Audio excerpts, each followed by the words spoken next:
बिहार चुनाव का प्रचार चरम पर है। तमाम स्टार प्रचारक ताबड़तोड़ चुनाव प्रचार कर रहे हैं। अगर एनडीए की हम बात करें तो प्रमुख प्रचारकों में से चिराग पासवान एक हैं और तमाम लोग चाहते हैं कि केंद्रीय मंत्री चिराग पासवान उनके लिए प्रचार करें, क्योंकि चिराग पासवान पे भरोसा है। और यही वजह है कि ताबड़तोड़ चिराग पासवान चुनाव प्रचार भी कर रहे हैं। आज पूरे दिन हम चिराग पासवान के साथ रहेंगे, देखेंगे कि आखिर कैसे ये मैनेज कर रहे हैं ताबड़तोड़ चुनाव प्रचार। भाग मिल्खा भाग तो हमने सुना था, लेकिन लक्ष्य की तरफ फिलहाल चिराग पासवान भागते नजर आ रहे हैं। लिटरली ऐसा ही हो रहा है। बल्कि मैं अपनी एक दो रील्स भी देख रहा था, किसी ने पोस्ट की हैं, और मैं सही में एक सभा से दूसरी सभा, क्योंकि कई बार मुश्किल से 5-7 मिनट आपको मिलते हैं और उन 5 मिनट में आपको मंच तक भागकर जाना होता है, अपना 2-3 मिनट में संबोधन ख़त्म करना होता है, फिर वापस हेलीकॉप्टर में आना होता है। एक दिन में कई बार 14, 15, 16, 17 सभाएं हो रही हैं। तो इस चक्कर में समय कम है और ज़्यादा से ज़्यादा आउटरीच रखने का लक्ष्य है। पर मुझे खुशी इस बात की है कि हम लोग जितनी मेहनत कर रहे हैं वो सकारात्मक दिशा में जा रही है। पहले चरण का जो मतदान हुआ और जो फीडबैक मिला, उससे हम लोग का विश्वास और बढ़ा है कि जो लक्ष्य हम लोगों ने रखा था उस लक्ष्य को भी हम लोग पार करेंगे। लक्ष्य बड़ा है तो भागना ही होगा। तो चलिए भागते हैं, क्योंकि दूर जाना है और काफ़ी सभाएं करनी। ताबड़तोड़ चुनावी सभाएं तो कर ही रहे हैं चिराग पासवान, लेकिन जरा इनकी हालत देखिए, लगातार दवाइयाँ भी खा रहे हैं। अभी मैं देख रही थी, मुझे लगा आप कुछ कॉफ़ी पियेंगे, लेकिन उस मग में तो दवाई डाली गई। गला बैठ जाता है, तो ये होम्योपैथिक एक दवाई है जो मुझे सूट करती है, तो मैं दिन भर इसको लेता रहता हूँ ताकि पूरी तरीके से गला बैठ ना जाए। क्योंकि शाम होते होते तक कितना भी आप कीजिए, जब आखिरी सभा हम लोग की ख़त्म होती है तो आखिरी सभा के बाद एकदम आवाज़ निकलनी बंद हो जाती है और अगले दिन फिर उठ के आपको भाषण देना है। तो रात भर गले को ठीक करते हैं, दिन भर भी कोशिश करते हैं कि लेते रहें ताकि थोड़ा कंट्रोल में रहे। पर यही मुझे लगता है चुनाव का रंग है और यही चुनाव का मज़ा है। बहुत टफ है जिस तरीके से भाग रहे हैं, गर्मी लग रही है, बावजूद गर्म पानी पी रहे हैं। पर ये मज़ा आता है। और मैं ये मानता हूँ कि चुनाव को महापर्व लोकतंत्र का ऐसे ही नहीं कहा जाता। हम लोगों की खुराक भी यही है। जिस तरीके से भीड़ का उत्साह देखने को मिलता है, गर्मी है, पसीना है, धूप है, धूल मिट्टी है।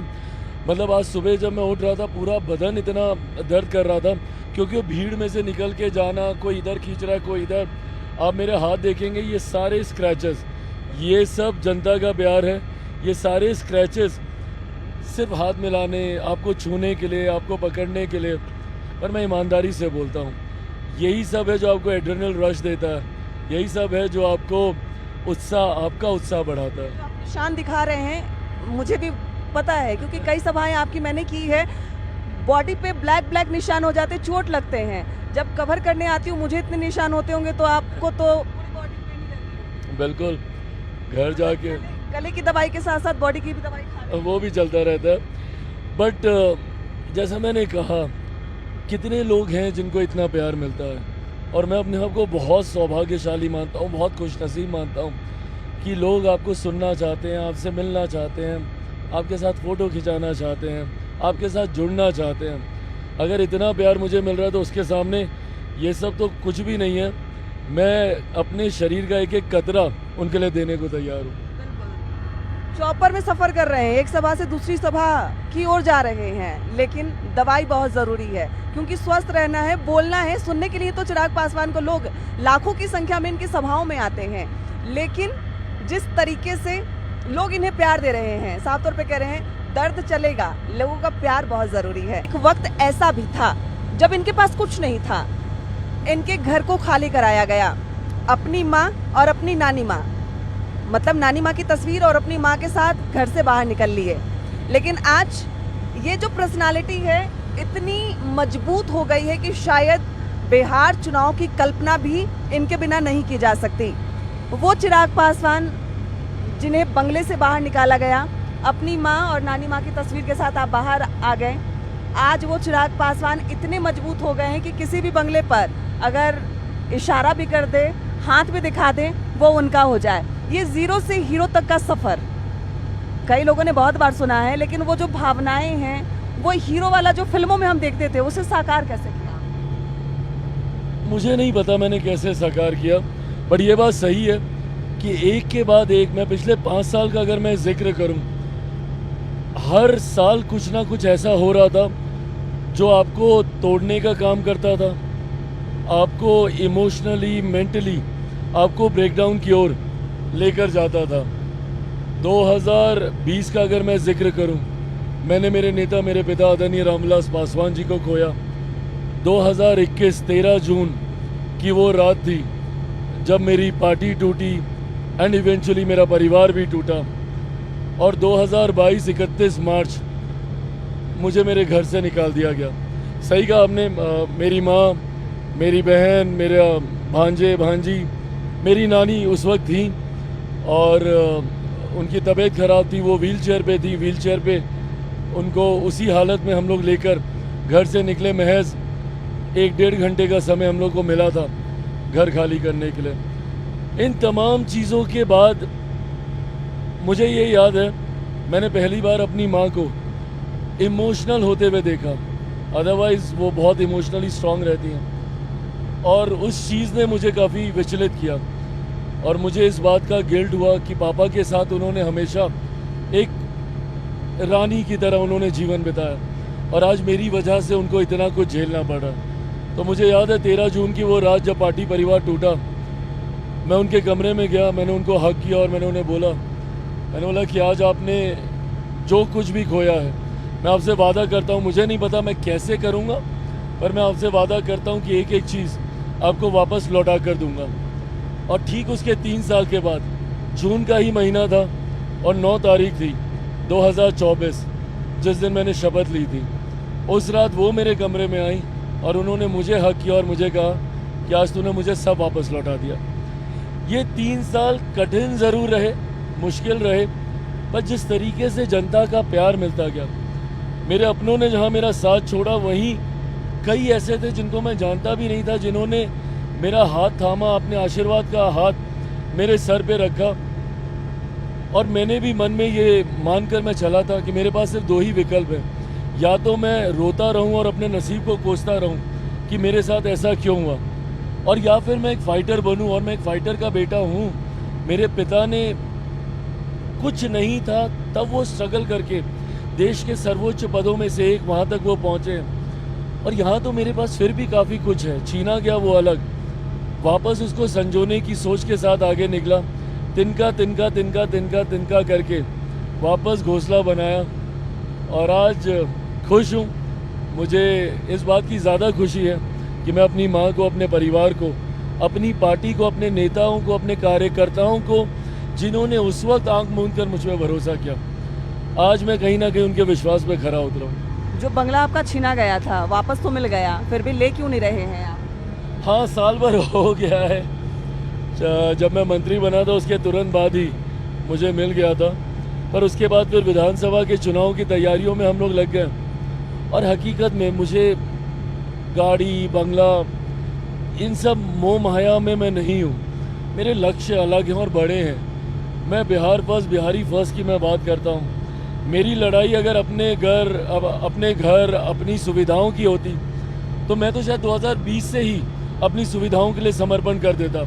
2020 में भी मैं अकेले चुनाव नहीं लड़ता, और वो भी तब जब मेरे नेता का निधन बीच चुनाव में हुआ था। उस वक्त भी अगर मैं, उस वक्त एनडीए जितनी मुझे सीटें दे रहा था, अगर मैं साथ में रहता तो उस वक्त भी ये सारी कठिनाइयाँ नहीं आती और मैं साथ मिलकर चुनाव लड़ता। जितना लड़ता उतने मेरे विधायक जीत भी जाते, पर उस वक्त भी मैंने अकेले चुनाव लड़ा, क्योंकि मेरा लक्ष्य बिहार को विकसित राज्य बनाना। और इसीलिए आज जब मैं इतना संतोष में हूँ, क्योंकि ये डबल इंजन की सरकार, एक तरफ मेरे प्रधानमंत्री, दूसरी तरफ मुख्यमंत्री जी, मैं ये मानता हूँ कि अगले 5 साल बिहार के लिए स्वर्णिम काल के तौर पर होने जा रहे हैं, और मैं अपने बिहार फर्स्ट, बिहारी फर्स्ट की सोच को अगले 5 साल में धरातल पर उतार पाऊंगा। आपने कहा कि 3 साल में बिल्कुल जो परिवर्तन है वो हुआ है। 3 साल पहले आप अपनी माँ को ढाढ़स दे रहे थे, 3 साल बाद माँ ने आपको बधाई दी। क्या लगता है ये मिरेकल सिर्फ मेहनत से हुआ है, या माँ का आशीर्वाद भी महत्वपूर्ण है, भगवान का आशीर्वाद भी महत्वपूर्ण है, आपके कर्मों का फल भी आपको मिला है? नहीं, सबसे ज़्यादा तो बिल्कुल पेरेंट्स का आशीर्वाद, और मेरे लिए मॉम डैड से ऊपर कोई नहीं है। मेरे लिए सब कुछ वो है, मेरी पूरी दुनिया ही वो है। और ऐसे में पापा के जाने के बाद जिस तरीके से मॉम ने मुझे संभाला, परिवार को संभाला, सबको हिम्मत देती रही। And she is always been the strength for my father also. पापा के लिए भी पर्दे के पीछे रहकर पूरा उनका बैक ऑफिस संभालना, मेहनत करना, उनकी अपॉइंटमेंट्स, उनकी पॉलिटिकल एडवाइजर्स, उनकी स्ट्रैटेजी मेकिंग, ये सारी चीज़ों में उनकी अहम और सक्रिय भूमिका रही है। इससे पहले वो पापा के लिए करती थी, आज वही भूमिका वो मेरे लिए निभा रही है। अभी बातचीत हो रही थी, जानकारी मिली कि आज के डेट में भी ये तो पूछती है मेरा बेटा खाना खाया कि नहीं खाया, लेकिन ये भी पूछती है कि सभा में कैसी भीड़ थी, सभा में चिराग पासवान क्या क्या बोले, सभा कब खत्म हो रही है, कल का क्या शेड्यूल है।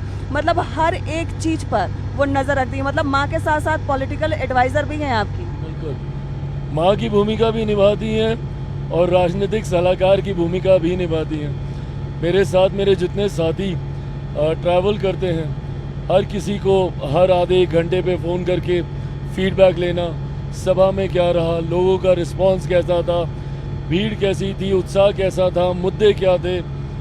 और वहीं फिर एक माँ की भूमिका में कि मेरे बेटे ने खाना खाया, पानी पिया, गर्म पानी देना, उसको दवाई देते रहना, तो दोनों भूमिका निभाती। अभी तो बहुत चिंतित होंगी क्योंकि जिस तरीके से आपका गला जो बार बार खराब हो रहा है, लगातार सभाएं, फिर भी आप रुक नहीं रहे हैं। देखिए अभी भी उड़ान भर रहे हैं आप, लगातार जो सभाएं कर रहे हैं।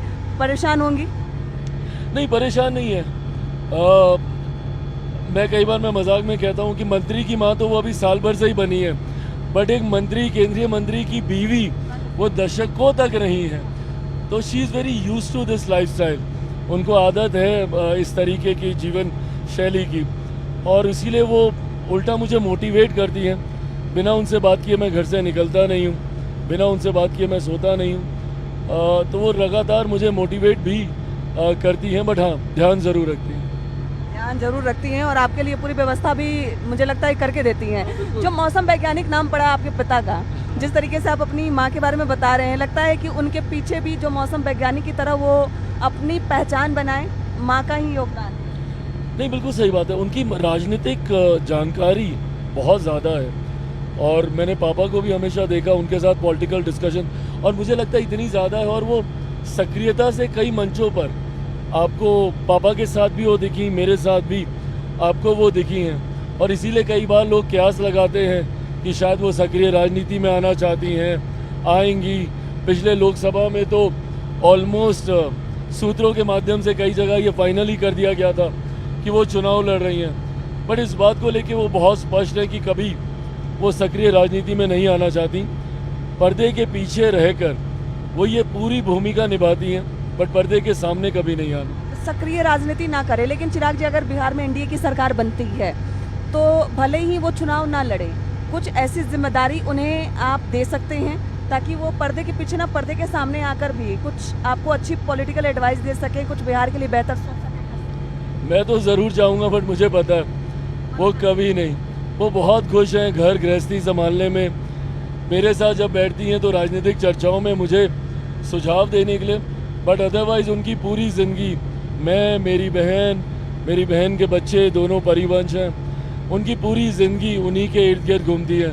उनको तैयार करना, स्कूल भेजना, होमवर्क करवाना, उनकी पेरेंट टीचर्स मीटिंग में जाना, उनका फीडबैक लेना, मेरा फीडबैक लेना, तो शी इज़ वेरी हैप्पी। और उन्होंने हमेशा ये कहा है कि कोई एक होना चाहिए घर संभालने के लिए। अगर पूरा परिवार ही सार्वजनिक जीवन में हो तो ऐसे में घर कहीं ना कहीं बिखरने लगता है, तो उन्होंने घर पे रहकर घर को संभालने को ज़्यादा प्राथमिकता दी। बेटे को भी कहती है भविष्य के लिए कुछ विशेष प्लान करो, कुछ चिंता करो, ऐसी बात होती है? बट मैं कतई अब इस विषय में आगे नहीं बढ़ रहा हूँ। चलिए, चुनाव की बात हो रही है और चुनावी कैंपेनिंग भी लगातार आप कर रहे हैं, आपका सफर लगातार जारी है। तो अगर एनडीए की सरकार बनती है, जिस तरीके से बार बार सवाल भी उठ रहे हैं कि क्या मुख्यमंत्री नीतीश कुमार ही बनेंगे, क्योंकि कई लोग ये भी कह रहे हैं कि उनकी स्वास्थ्य स्थिति अच्छी नहीं है, तो आप क्या कहेंगे? तो ये जो लोग उनके स्वास्थ्य के ऊपर सवाल उठाते हैं, उनके अंदर राजनीतिक मुद्दों के अभाव की हताशा है, निराशा है, और इसीलिए वो व्यक्तिगत प्रहार करने आ गए। कभी मेरे प्रधानमंत्री को लेकर निजी टिप्पणियां करना, मुख्यमंत्री जी के स्वास्थ्य को लेकर टिप्पणियां करना, क्योंकि उनके पास कोई राजनीतिक मुद्दा बचा नहीं है। खास तौर पर पिछले साल, सवा साल में जब से तीसरी बार प्रधानमंत्री नरेंद्र मोदी जी के नेतृत्व में केंद्र में एनडीए की सरकार बनी है। हम लोगों ने देखा है निरंतरता में मेरे प्रधानमंत्री बिहार आए, एक के बाद एक बिहार में बड़ी परियोजनाओं को धरातल पर उतारने का काम किया। और ये डबल इंजन की सरकार की ताकत क्या होती है वो पिछले साल सवा साल में बिहार और बिहारियों ने अनुभव किया। और इसीलिए ये विश्वास बिहारियों का हमारी एनडीए की सरकार के प्रति बढ़ा है। ऐसे में विपक्ष जानता है कि माहौल अब एक तरफा है, पहले चरण का मतदान भी अब हो चुका है और उसमें भी जो रुझान सामने आ रहे हैं, एनडीए बड़ी बढ़त के साथ हम लोग आगे बढ़ रहे हैं। तो ऐसे में जब कोई मुद्दा बचा नहीं तो मुख्यमंत्री जी के स्वास्थ्य को लेकर विभिन्न तरीके की टिप्पणियां करना, ऐसे में इस बात को विद कंप्लीट अथॉरिटी, क्योंकि मेरी उनसे 1-to-1 मुलाकातें होती हैं, प्रदेश का नेतृत्व करने के लिए मुख्यमंत्री जी पूरी तरीके से स्वस्थ हैं, सामर्थ्य है उनके अंदर। और चुनाव के बाद, परिणामों के बाद एक बार फिर से मौजूदा मुख्यमंत्री नीतीश कुमार जी ही एनडीए के मुख्यमंत्री बनेंगे, ये भी स्पष्ट है। आपने पहले भी कहा था, पहले भी आपसे बातचीत हुई कि फिलहाल एनडीए में मुख्यमंत्री पद की कोई वैकेंसी नहीं है, लेकिन 30 की तैयारी चिराग पासवान जरूर कर रहे हैं। 30 चिराग पासवान जीतना चाहते हैं, मुख्यमंत्री बने, इसके लिए तैयारी भी होगी। लेकिन 2025 अगर एनडीए की सरकार बनती है तो क्या मुख्यमंत्री नीतीश कुमार के डिप्टी सीएम चिराग पासवान बनेंगे? नहीं, बिल्कुल नहीं। ज़रूर ऐसी व्यवस्था तैयार होती है जहाँ पे मेरी पार्टी का बेहतरीन प्रदर्शन होता है और हम लोग मजबूत सरकार का हिस्सा होते हैं, तो ज़रूर उस भूमिका में मेरी पार्टी का कोई कार्यकर्ता ज़रूर रहेगा। बट मैं नहीं। पार्टी के कोई लोग 30 की तैयारी है? 30 की तैयारी स्वाभाविक है, पार्टी के विस्तार में निरंतरता से हम लोग लगे रहते हैं। 30 से पहले 29 है। एक बार फिर से मेरे प्रधानमंत्री आदरणीय नरेंद्र मोदी जी को 2029 में फिर से प्रधानमंत्री बनाना है, वो मेरे लिए 25 के बाद का तुरंत अगला लक्ष्य होगा। मतलब 29, उसके बाद 30 की तैयारी, उसके बाद फिर 30 की तरफ बढ़े। चुनावी सरगर्मी है और बयानों का दौर भी शुरू हो गया है। प्रशांत किशोर से आपकी नज़दीकियों की खबरें तो खूब आती है, लेकिन अभी प्रशांत किशोर ने पिछले दिनों एक बयान दिया, चिराग पासवान बिहार के लिए राजनीति नहीं करते हैं, बिहार से राजनीति करते हैं। ऐसा आप पानी भी पी लीजिए क्योंकि सवाएं आपको लगातार। हाँ, नहीं, वो तो ठीक, वो चलता रहे। हाँ, उन्होंने कुछ ऐसा कहा था, शायद आपने उसको, उन्होंने कुछ अलग तरीके से फ्रेज किया था कि चिराग बिहार से नहीं बिहार की राजनीति करते हैं, समथिंग लाइक दैट। पर मुझे समझ में नहीं आया कि वो कहना क्या चाह रहे हैं। बहरहाल मैं ये मानता हूँ कि चिराग पासवान से ज़्यादा वो ध्यान अपनी पार्टी की ओर केंद्रित कर रहे होंगे। पर जिस तरीके से चुनावी रण में उतरने के बाद जो माहौल उनको लेकर बना हुआ था वो कहीं ना कहीं एकदम से कोलैप्स हो गया। जिस तरीके से कई उनके प्रत्याशियों ने समर्थन वापस लिया, एनडीए को कई लोगों ने समर्थन दे दिया, नामांकन विड्रॉ कर लिया, प्रशांत जी ने खुद चुनाव नहीं लड़ा। कहीं ना कहीं जब आप नेता होते हैं, लीडर होते हैं, तो you have to lead it from the front, आपको नेतृत्व करना होगा। ऐसे में उनका खुद का चुनाव नहीं लड़ना और इतना माहौल तैयार करने के बाद कि राघोपुर जाएंगे तो तेजस्वी जी के सामने चुनाव लड़ेंगे और एकदम से बैकफुट पे चले जाना, मुझे लगता है कहीं ना कहीं उससे जन स्वराज और उनके प्रदर्शन को काफ़ी नुकसान पहुंचा। हम बिहार चुनाव पे ही बात कर रहे थे, प्रशांत किशोर पे तो बात हो गई। 30 की तैयारी है और उससे पहले 29 की तैयारी भी आपको करनी है। बिहार से राजनीति नहीं करनी, बिहार के लिए राजनीति करनी है, आपने ये क्लियर कर दिया है। तो बिहार के लिए राजनीति करने के लिए चिराग पासवान कितने तैयार है? क्योंकि अगर 30 में मुख्यमंत्री फेस बनना है, बिहार के लिए काम करना है, बिहारी फर्स्ट के लिए काम करना है, बड़ा विजन है, बड़ा लक्ष्य है, तो कैसी तैयारी हो? मैं तैयार हूँ। मैं तो इसी बार से ही पूरी तरीके से मैं आना चाहता था। मैं बिहार विधानसभा का चुनाव लड़ना चाहता था, बट नेगोशिएशंस ही इतने डिले हो गए कि ले दे के एक दिन मिला था हम लोग को नामांकन करवाने के लिए। तो ऐसे में या तो मैं अपने प्रत्याशियों के नामांकन करवाता या मैं खुद के नामांकन की तैयारी करता। तो पार्टी ने फैसला लिया कि अभी नहीं, 2030 में। बट ये आपने सही कहा और ये मैं मानता हूँ तीसरी बार का सांसद होने के बाद कि दिल्ली में रहकर बिहार फर्स्ट बिहारी फर्स्ट की सोच को मैं धरातल पे नहीं उठा सकता। ऐसे में मुझे पूरी तरीके से बिहार में रहकर इस लक्ष्य के साथ आगे बढ़ना होगा और उसके लिए मैं पूरी तरीके से संकल्पित हूँ। बहुत जल्द पूरी व्यवस्था के साथ बिहार शिफ्ट होकर 2030, 2035 और 2047 तक जो प्रधानमंत्री जी का लक्ष्य है भारत को विकसित देश बनाना, वो तब पूरा होगा जब मेरा बिहार विकसित होगा। मेरे बिहार का हर एक जिला विकसित होगा, हर एक विधानसभा विकसित होगी, हर एक प्रखंड विकसित होगा, हर एक पंचायत विकसित होगी, हर एक गांव विकसित होगा, हर एक घर विकसित होगा, हर एक परिवार विकसित होगा, हर एक व्यक्ति विकसित होगा। जब तक प्रति व्यक्ति आय को नहीं बढ़ाएंगे, जब तक हम लोग रेवेन्यू जनरेशन के सोर्सेज नहीं बढ़ाएंगे, राजस्व नहीं बढ़ेगा, तब तक उस लक्ष्य को हम लोग पूरा नहीं कर सकेंगे। और उसके लिए ज़रूरी है कि अब मैं पूरी तरीके से बिहार में रहूं और बिहार फर्स्ट बिहारी फर्स्ट की सोच को धरातल पर उतारूं। आप एनडीए के प्रमुख प्रचारक तो है ही, प्रमुख घटक दल भी हैं, लेकिन युवाओं के दिलों पर भी राज करते हैं और एक बड़ी फैन फॉलोइंग है आपकी। मतलब लोग आपको सुनने तो आते ही हैं, आपको देखने, आपके साथ तस्वीर क्लिक कराने भी आते हैं। उनके लिए बड़ी खबर है कि चिराग पासवान पूरी तरीके से 2030 से पहले बिहार शिफ्ट होने वाले हैं और बिहार यानी पटना में ही रहने वाले हैं। बिल्कुल, एब्सोल्युटली।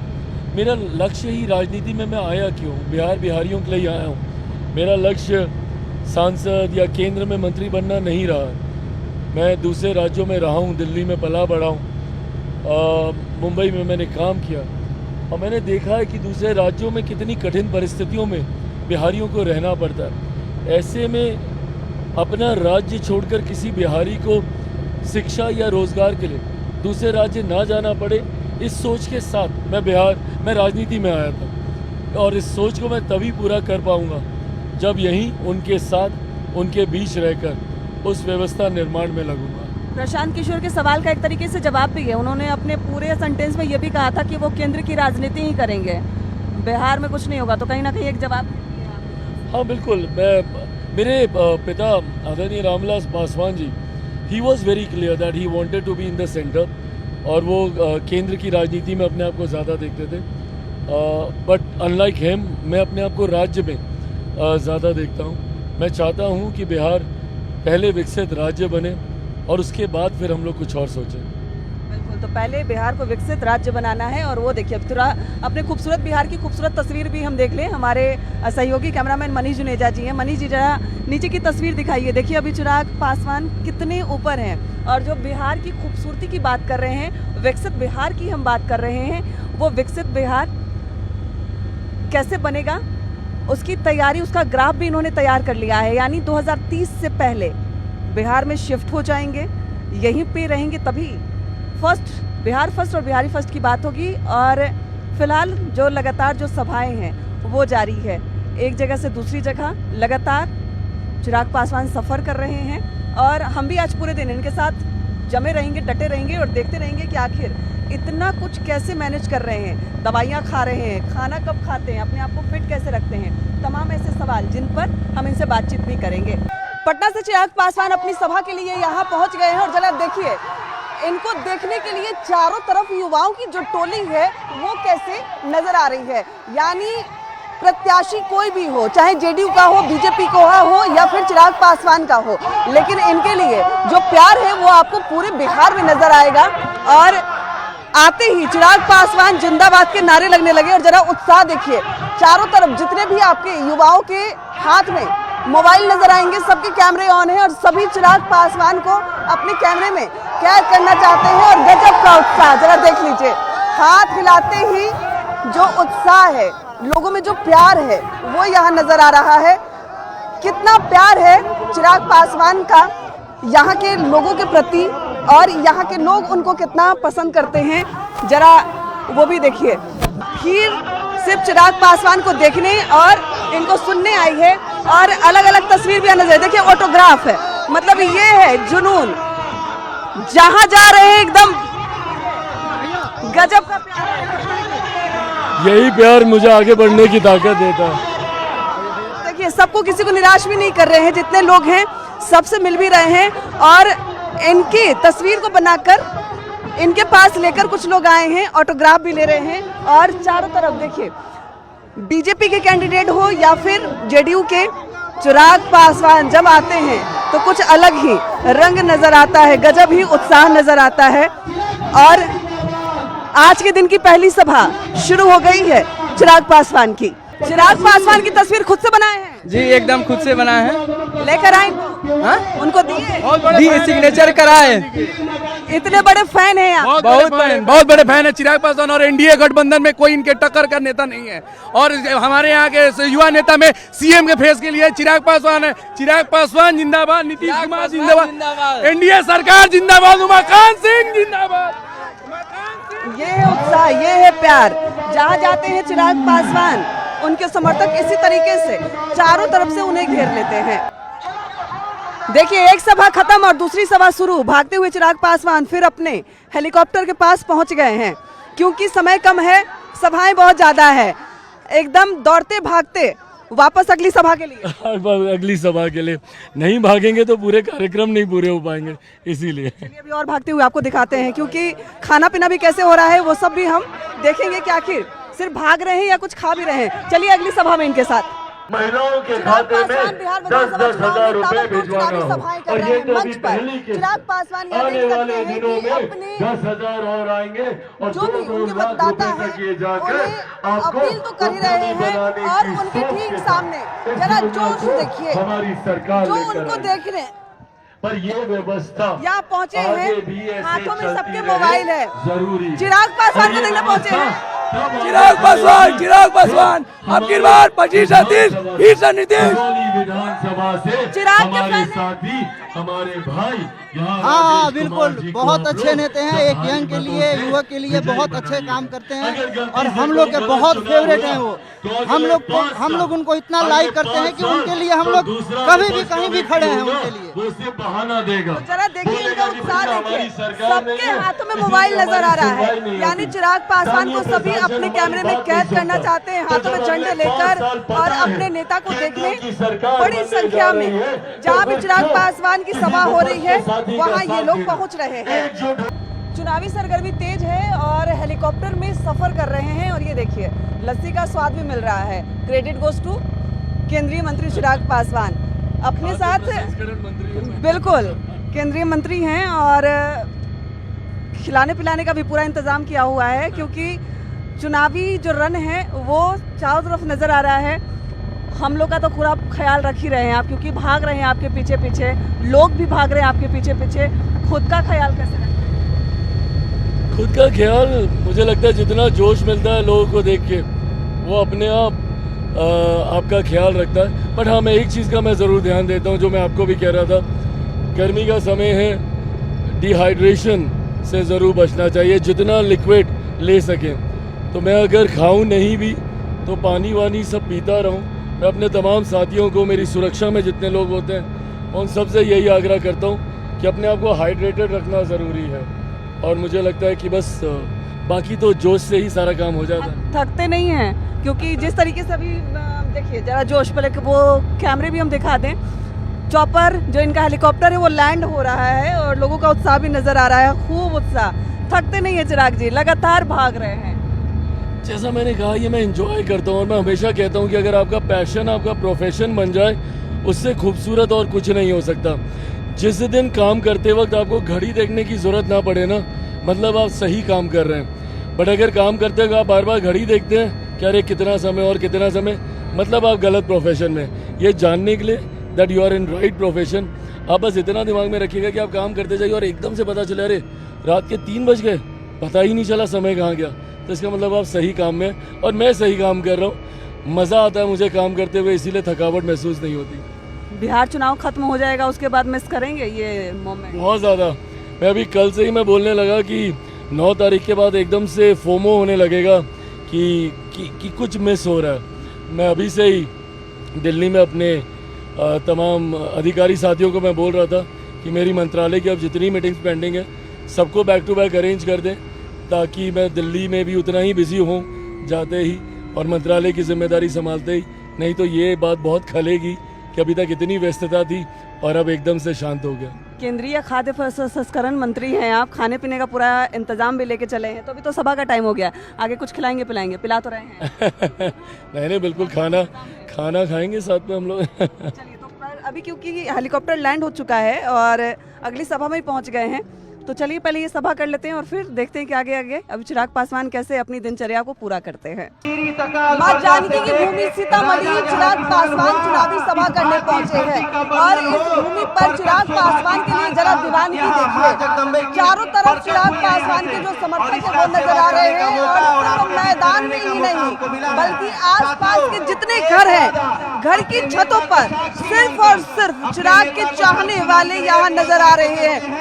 जहाँ भी आपकी नजर जाएगी सभी जगह सिर्फ और सिर्फ चिराग पासवान की दीवानगी नजर आएगी। भीड़ को कंट्रोल करना मुश्किल है क्योंकि बगल में ही चिराग पासवान का हेलीकॉप्टर लैंड हुआ है। मंच पर चिराग पासवान मौजूद हैं और उनके जो समर्थक हैं उनको देखने उनको सुनने यहाँ पहुंचे हैं। चिराग पासवान मंच पर मौजूद है और उनके लिए जो दीवानगी है वो साफ तौर पर नजर आ रही है। यानी जो चुनावी प्रचार है वो चरम पर है और लगातार चुनावी सभाओं को चिराग पासवान संबोधित भी कर रहे हैं। मधुबन विधानसभा का प्रतिनिधित्व जो बिहार विधानसभा में करे वो हमारे एनडीए के विधायक होने चाहिए, वो हमारे भारतीय जनता पार्टी के विधायक होने चाहिए और विधायक के रूप में राणा रणधीर सिंह जी वहां से होने चाहिए। ये मैं आप सबसे आग्रह करना चाहता हूँ। साथियों, जरूरी है बिहार के विकास के लिए प्रधानमंत्री नरेंद्र मोदी सरकार का बनना, मुख्यमंत्री नीतीश कुमार जी के अनुभव वाली सरकार का बनना, जीतन राम मांझी जी के, उपेंद्र कुशवाहा जी के समर्थन वाली सरकार का बनना और चिराग पासवान के बिहार फर्स्ट और बिहारी फर्स्ट की सरकार का बनना। और ये तभी संभव होगा जब वहां से राणा रणधीर सिंह जी मधुबन विधानसभा का प्रतिनिधित्व बिहार की विधानसभा में करेंगे। इसीलिए साथियों, आज पूर्व निर्धारित कार्यक्रम होने के बावजूद मैं वहां पर आप लोगों के बीच नहीं आ पाया, उसके लिए मैं हृदय से आप सबसे क्षमा चाहता हूं, पर यह विश्वास दिलाता हूं कि बहुत जल्द आप लोगों के बीच आऊंगा। और उससे पहले 11 तारीख को कमल छाप पर बटन दबाकर राणा रणधीर सिंह जी को भारी मतों से विजयी बनाने का काम करें। मैं मेरे लोक जनशक्ति पार्टी संगठन के तमाम साथी और मेरे नेता, मेरे पिता आदरणीय रामविलास पासवान जी के तमाम समर्थकों से भी ये विशेष आग्रह करूंगा कि एकजुट होकर, एकत्रित होकर राणा रणधीर जी को भारी मतों से विजयी बनाने का काम करें। बहुत बहुत धन्यवाद। जय हिंद, जय बिहार। ये भीड़ देखिए, ये भीड़ है केंद्रीय मंत्री चिराग पासवान के लिए। लगातार हेलीकॉप्टर से एक सभा से दूसरी सभा की ओर जा रहे हैं और उनकी एक झलक पाने के लिए जहां भी वो पहुंच रहे हैं हजारों लोग वहां पहुंच जा रहे हैं। और यही प्यार है कि चिराग पासवान ने फैसला किया है कि अब 2030 से पहले बिहार में बस जाना है। तो क्या उसके बाद केंद्र की राजनीति फिर कैसे होगी? नहीं, देखिए, जैसा मैंने कहा कि मैं केंद्र की राजनीति से ज़्यादा रुचि मेरी हमेशा बिहार में रही है, बिहारियों के लिए रही है। और मैं ये मानता हूँ कि ये 5 साल बहुत गोल्डन अपॉर्चुनिटी है मेरे प्रदेश के लिए, जहाँ एक तरफ मेरे प्रधानमंत्री जी की सोच है, मेरे मुख्यमंत्री नीतीश कुमार जी का अनुभव है। ऐसे में मुझे लगता है कि ये संगम अपने में ऐसा है जो आने वाले 5 साल में बिहार को विकास की गति देने का काम करेंगे। ऐसे में इस गोल्डन एरा में मैं भी अपनी भूमिका निभाऊं, इस सोच के साथ मैं चाहता हूं कि जितना जल्दी हो सके मैं पूरी तरीके से बिहार में अपने आप को यहाँ पर मैं आ जाऊं और यहाँ की राजनीति में और ज़्यादा सक्रिय भूमिका मैं निभाने का काम करूं। और मैं मानता हूं कि ये 5 सालों में हम लोग इस व्यवस्था को पूर्ण रूप से तैयार कर लें। 2020 में आपने चुनाव लड़ा, कई सीटों पर एकला चलो की राह आपने अपनाई थी, अकेले चुनाव लड़ रहे थे, एक विधायक आपके जीत कर भी आए। 2025 की अगर हम बात करें 29 सीट मिली है, देखना होगा कि कितने सीट आप जीत कर आते हैं। आपने कहा कि 30 की तैयारी करेंगे, लेकिन उससे पहले 29 की तैयारी करनी है, प्रधानमंत्री को फिर से प्रधानमंत्री बनाना है। लेकिन इस बीच में उत्तर प्रदेश में भी चुनाव होने वाले हैं, झारखंड में भी आपके कैंडिडेट जीत कर आए, पार्टी उतना ग्रो नहीं कर पाई जितना उम्मीद थी झारखंड में। उत्तर प्रदेश की क्या तैयारी? नहीं बिल्कुल, और ये धीरे धीरे पार्टी अब एक्सपेंशन मोड में है। पहली बार है, क्योंकि इससे पहले भी हम लोग झारखंड में हम लोग चुनाव लड़े और उस वक्त किसी कारणवश हम लोग नहीं जीत पाए थे। पर अब धीरे धीरे पार्टी अपने आप को ग्रो कर रही है, एक्सपैंड कर रही है। मुझे खुशी है कि नागालैंड में मेरे 2 विधायक हैं। झारखंड में हम लोग 1 सीट पर लड़े, 1 सीट हम लोग जीते, और उसी तरीके से 27 में मेरा ध्यान पूरी तरीके से केंद्रित उत्तर प्रदेश में भी रहेगा। मैं मानता हूं कि जो पूर्वांचल का हिस्सा है, खास तौर पर उत्तर प्रदेश का, वो बिहार और बिहारियों की भावना से काफ़ी जुड़ा हुआ है। तो ऐसे में उत्तर प्रदेश में भी लोकसभा के वक्त भी भारतीय जनता पार्टी, मुख्यमंत्री उत्तर प्रदेश और तमाम नेता चाहते थे कि लोकसभा में भी मैं प्रचार के लिए उत्तर प्रदेश जाऊं। पर उस वक्त जिस तरीके का माहौल था और विपक्ष जैसे भ्रम फैला रहा था आरक्षण को लेकर, संविधान को लेकर, लोकतंत्र को लेकर, ऐसे में अगर मैं बिहार उस वक्त छोड़ के जाता तो संभवतः जो नुकसान हम लोगों को उत्तर प्रदेश में हुआ है, शायद बिहार में भी ये लोग झूठ बोल बोल के वो नुकसान पहुंचाते।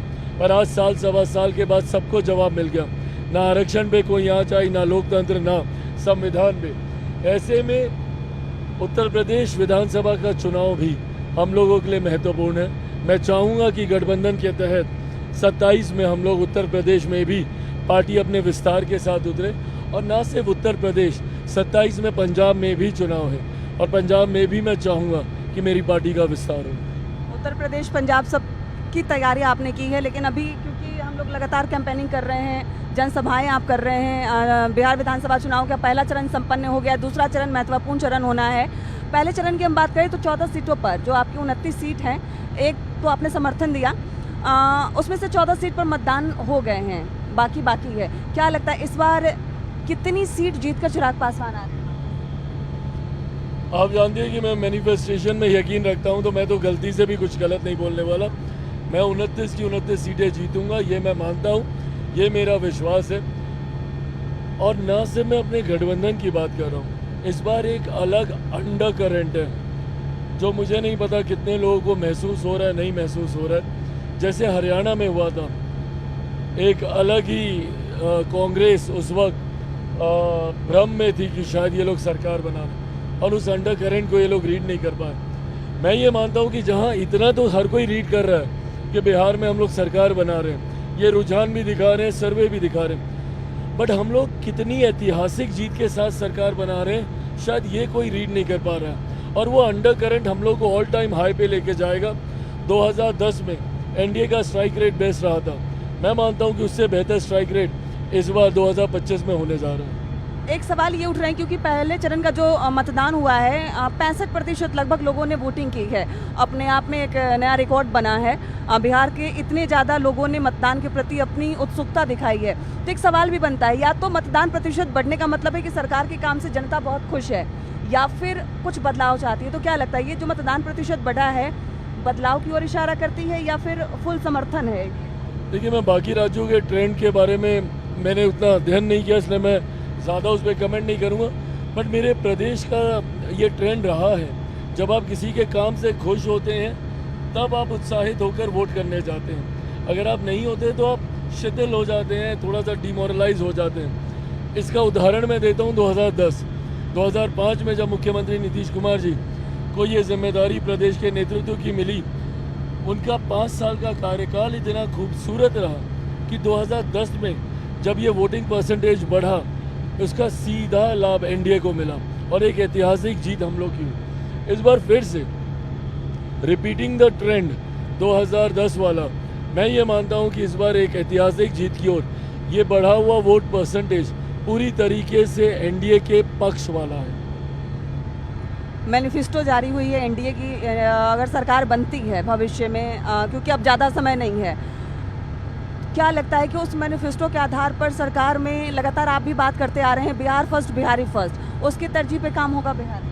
बिल्कुल, कई ये एक ऐसा मैनिफेस्टो है जो तमाम दलों के सुझाव से बना हुआ है। हम लोगों से भी सुझाव भारतीय जनता पार्टी के द्वारा मांगे गए थे और लिखित रूप में हम लोगों ने अपने सुझावों को देने का काम किया। उन सुझावों को इनकॉर्पोरेट भी किया गया है मैनिफेस्टो में, और मैं मानता हूं कि मैनिफेस्टो एक गवर्नमेंट एजेंडे के तौर पे होता है, और आप सरकार में आने के बाद एक एक करके उन्हीं बिंदुओं पे आप काम करते हैं। तो मैं ये मानता हूँ कि ये जो संकल्प पत्र हमारा है, ये कहीं ना कहीं बिहार फर्स्ट, बिहारी फर्स्ट का एक प्रतिबिंब भी है, उसका रिफ्लेक्शन है, और सरकार बनने के बाद उसको धरातल पर उतारने में हम लोग काम करेंगे। जब आप एनडीए से अलग थे, खासकर विधानसभा की अगर हम बात करें, नीतीश कुमार के आपने कई बार कहा कि मैं उनका सम्मान करता हूं लेकिन उनकी नीतियों के विरोध में हूं। तो जो बिहार फर्स्ट बिहारी फर्स्ट है, क्या उनकी तरफ से आपके सारे विजन को समर्थन है?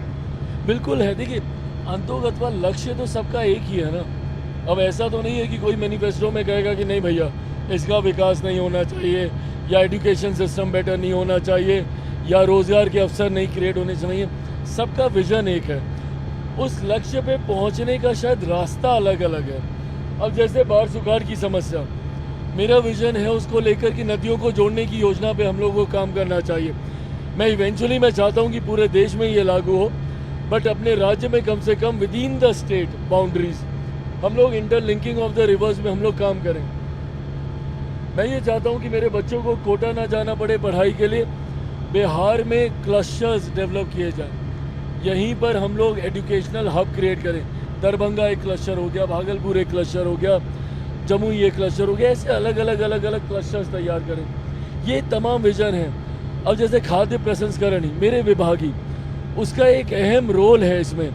जिस तरीके से बिहार एक कृषि प्रधान राज्य है हमारा, मेरे हाजीपुर का ही केला हो या मुजफ्फरपुर की शाही लीची हो, भागलपुर का आम हो या मखाना हमारा, ये तमाम चीज़ें ऐसी हैं जिसको लेकर अगर उसका प्रसंस्करण राज्य में किया जाए, उसके लिए उसकी पैकेजिंग मार्केटिंग यहाँ से की जाए, जो मैं कर भी रहा हूँ। मैं पीछे रिवर्स बायर सेलर मीट के माध्यम से 70 देशों के प्रतिनिधियों को यहाँ पर लेकर आया था, और डायरेक्ट कनेक्ट उनका मैंने किसानों से करवाया था।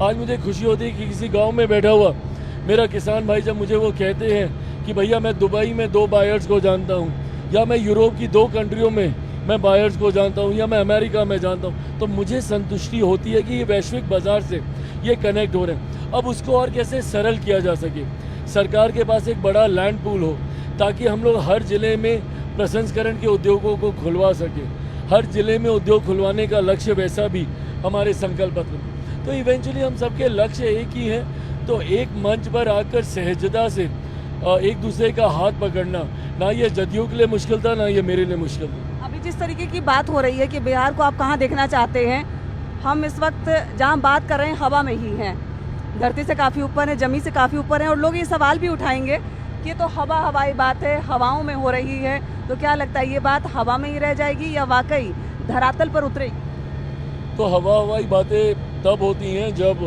आप हर परिवार को सरकारी नौकरी देने की बात करते हैं। 2.5 करोड़ परिवार हैं लगभग, मोटा मोटी 2.5-3 करोड़ परिवार हैं, और हमारे राज्य का राजस्व भी 3.25 लाख करोड़ के आसपास है, शायद 3,17,000 करोड़ के आसपास। ऐसे में गिरी से गिरी हालत में भी न्यूनतम वेतन भी अगर आप देंगे सरकारी नौकरी वाले को, तो लगभग 7 से 9 लाख करोड़ के आसपास सैलरी आएगी। अब ये हवाई बातें हैं, कैसे दीजिएगा? एक बार के लिए अगर मेरे छोटे भाई ये भी बोलते कि हम सबको रोज़गार देंगे हर परिवार को, तो समझ में आता है कि शायद आप प्राइवेट सेक्टर को भी उसमें इन्वॉल्व करें। भाई इतनी सरकारी रोज़गार आप उसका सृजन कैसे करेंगे, वो उत्पन्न कैसे होंगे, क्रिएट कैसे होंगे? ये रोड मैप तो बताइए। जब हमारी सरकार बोलती है कि हम लोग 1 करोड़ रोज़गार देंगे, तो हम लोग उसका रोड मैप बताते हैं कि हर ज़िले में उद्योग खुलेगा, वो हमारा लक्ष्य है, उसके माध्यम से हम लोग देंगे। तो आपका रोड मैप कहाँ है? तो सही मायनों में जो हवाई बातें हैं वो महागठबंधन के नेता कर रहे हैं। हम लोग के पास तो अनुभव है ना, सत्ता में रहे हुए लोग हैं और अभी सत्ता चला रहे हैं। हम अपने अनुभव के आधार पर प्रैक्टिकल बातें बोल रहे हैं। एनडीए की तरफ से भी कही गई है कि अगले 5 सालों में 1 करोड़ नौकरी देंगे। हाँ, वही मैंने कहा कि 1 करोड़ नौकरी का रोड मैप, हर जिले में उद्योग लगाने की हम लोगों ने बात की है, जितनी रिक्त वैकेंसीज हैं उसको भरने की हम लोगों ने बात कही है। तो ऐसे में वो अचीवेबल टारगेट है उस लक्ष्य को, और उसको अचीव करते हुए व्यवस्था का विस्तार होगा, देन ऑफ कोर्स और उसको क्रिएट किया जाएगा। बट सीधा ये बोल देना कि भाई हम आएंगे और 2.5 करोड़ परिवारों को नौकरी दे देंगे, रेवेन्यू कैसे जनरेट करेंगे? अब जैसे हम लोग रेवेन्यू जनरेशन की बात करते हैं, मैं बिहार फर्स्ट में मैं मानता हूँ कि एक तो प्रसंस्करण उद्योग अगर हर प्रखंड में लगने लग जाए तो किसानों की आय भी बढ़ेगी, किसानों को भी लाभ होगा, जॉब अपॉर्चुनिटीज़ क्रिएट होंगी। साथ ही में रिलीजियस टूरिज्म के माध्यम से मैं मानता हूँ कि हम लोग रेवेन्यू जनरेशन को एक बहुत बड़ा पुश दे सकते हैं। एक तरफ जहाँ आस्था को सम्मान मिलेगा तो वहीं दूसरी तरफ रिलीजियस टूरिज्म के माध्यम से हम लोग राजस्व को में वृद्धि करेंगे। और मेरा राज्य इतना ब्लेस्ड स्टेट है, ये गुरु गोविंद सिंह जी की धरती है, गौतम बुद्ध की धरती है, भगवान महावीर की धरती है, मेरी माता सीता की ये धरती है। अयोध्या में इतने भव्य राम मंदिर का निर्माण हो रहा है, अब हमारी सरकार बिहार में भी माता सीता का उतना ही भव्य मंदिर बनाने जा रही है, जिसके बारे में बिहारी फर्स्ट में मैं शुरू से कहता रहा हूँ। अब एक तरफ जहाँ आस्था को सम्मान मिलेगा वहीं रेवेन्यू जनरेशन देखिए, अब अयोध्या को देखिए, आत्मनिर्भर हो गया वो पूरा क्षेत्र।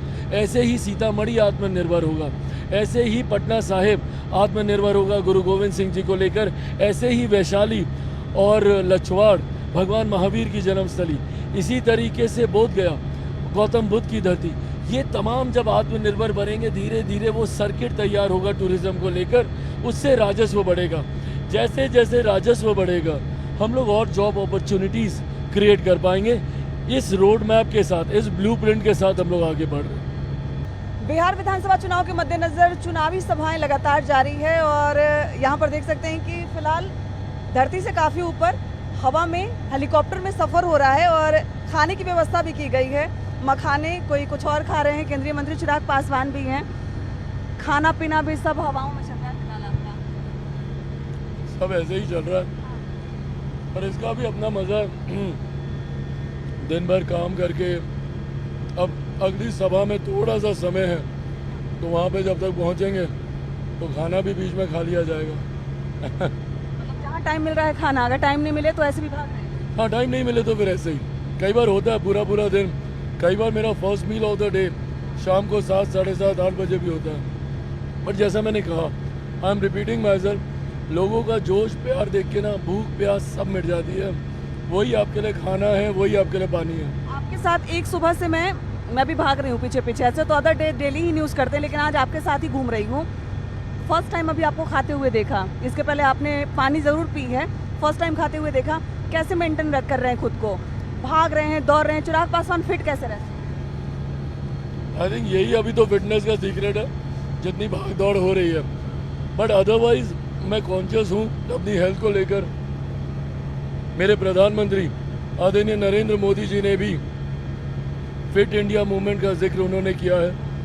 वो चाहते हैं कि आने वाले दिनों में मोटापा एक बड़ी समस्या, बीमारी का रूप ले सकता है। उन्होंने सबसे आग्रह किया कि खाने में तेल की मात्रा कम से कम 10% ज़रूर घटाएं। तो ऐसे में ज़रूरी है you must count your calories.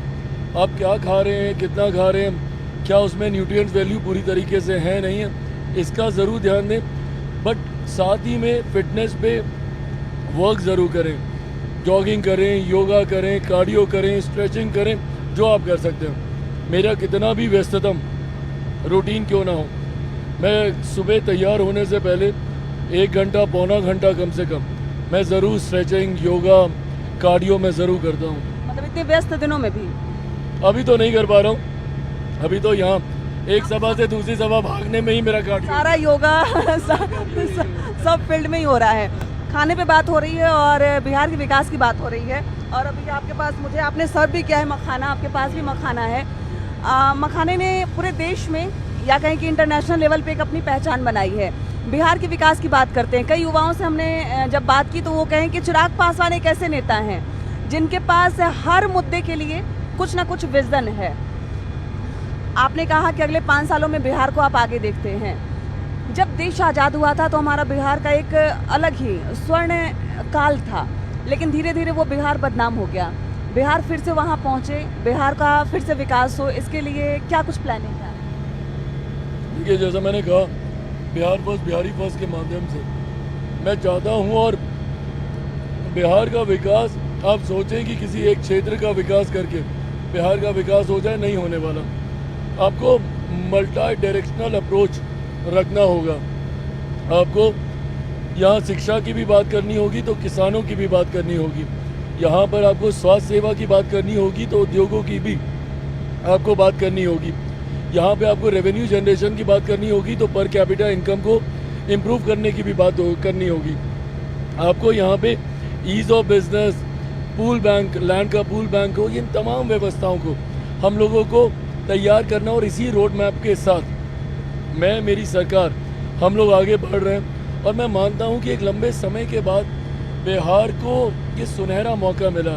Bihar के विकसित ना होने में जितनी जातीय व्यवस्था ने बिहार को नुकसान पहुंचाया है, उतना ही नुकसान डबल इंजन की सरकार ना होने ने भी पहुंचाया। एक लंबा समय ऐसा था जब लगभग 27 साल तक ऑन स्ट्रेच विरोधाभास की सरकारें थी, केंद्र में कोई और, राज्य में कोई और। 2000 का साल ही देख लीजिए, दशक ही देख लीजिए, केंद्र में यूपीए की सरकार, बिहार में एनडीए की सरकार। केंद्र में जैसे ही 14 में एनडीए की सरकार बनी तो बिहार में 15 में महागठबंधन की सरकार। तो विरोधाभास की सरकारों में ना डेवलपमेंटल इश्यूज कहीं ना कहीं अटकते हैं, वो क्लियरेंसेस को स्पीड अप नहीं किया जाता है। आज जब ये डबल इंजन की सरकार मिली है, मैं इसीलिए मानता हूँ कि अगले 5 साल गोल्डन एरा के तौर पर होंगे, जहाँ व्यवस्थाएं इतनी स्मूथ होंगी और अपॉर्चुनिटीज एंडलेस होंगी। कई कल आप खाना खाते रहिए, खाना खाते खाते बात करेंगे क्योंकि आपके पास टाइम कम है, काम बहुत ज़्यादा है। बिहार के स्वर्णिम इतिहास की हम बात कर रहे हैं। अभी मेरे प्लेट में जो आपने सर्व किया है मखाना, मखाने का तो खूब काम हो रहा है। बिहार की एक अलग पहचान बन गई है, लेकिन कई कल कारखाने थे जो बंद हो गए हैं। तो क्या लग रहा है कि एनडीए की सरकार बनेगी तो उस ओर भी ध्यान जाएगा, उधर भी काम कुछ होगा? बिल्कुल होगा। और ये बातें तो हम लोगों ने कही भी हैं कि जितने भी बंद पड़ी मिलें हैं, पेपर मिल हो, शुगर मिल हो, इन सबको वापस खुलवाना, प्रोजेक्ट को वाइबल कैसे बनेगा, उसके ऊपर यंग ब्रेन्स को बैठाना और उस प्रोजेक्ट को वाइबल तैयार करने का प्रोजेक्ट तैयार करके इन तमाम मिलों को दोबारा से शुरू किया जाएगा। एनडीए के तमाम घटक दल लगातार प्रचार प्रसार कर रहे हैं और चिराग पासवान भी सुबह से शाम हो जा रहे हैं, लगातार चुनावी सभाएं कर रहे हैं। बाकी लोग तो बोल रहे हैं कि आप इस छाप पर बटन दबाएं, लेकिन आप अपने मन से कह रहे हैं कि अपना जो मेरा चुनाव चिन्ह है हेलीकॉप्टर साथ लेके आया हूँ। संजोग ऐसा है कि चुनाव चिन्ह ही मेरा हेलीकॉप्टर है। तो जहाँ भी प्रचार में जाता हूँ तो जब मैं पूछता हूँ कि किस छाप पर आप बटन दबाइएगा तो लोग बोलते हैं हेलीकॉप्टर। तो कोई साथ में दिखाता है हेलीकॉप्टर का चिन्ह तो हम बोलते हैं अरे प्रभु, ये है हमारा चुनाव चिन्ह, हम अपने साथ लेकर चल रहे हैं। तो कह रहे हैं कि वोट चोरी का भी आरोप लगा रहे हैं, लेकिन अब तो कह रहे हैं कि कुछ इनके साथ फेवर हो गया है, छाप ही ऐसा दे दिया है कि वही लेके घूम रहे हैं एकदम से। अब देखिए, जो प्रचार कर रहा है हमारे ही छाप पे प्रचार कर रहा है, विपक्ष भी प्रचार कर रहा है तो हमारे ही छाप पे कर रहा है। बिल्कुल, प्रचार किसी की भी हो, हेलीकॉप्टर उड़ रहा है और चिराग पासवान साफ तौर पे कह रहे हैं कि कुछ ऐसा संयोग हुआ है कि उनका जो चुनाव चिन्ह है हेलीकॉप्टर है। सुबह से शाम हो रहे हैं, लगातार चुनावी सभाएं हो रही है और देखिए जो उनका कारवा है, एक के बाद एक कई चुनावी सभाओं को क्रॉस करते हुए अगले जो चुनावी सभा है, जो उनका रोड शो है, वो वहाँ पहुँच गया है और यहाँ भी जो उमंग है, उत्साह है, वो साफ तौर पर नजर आ रहा है।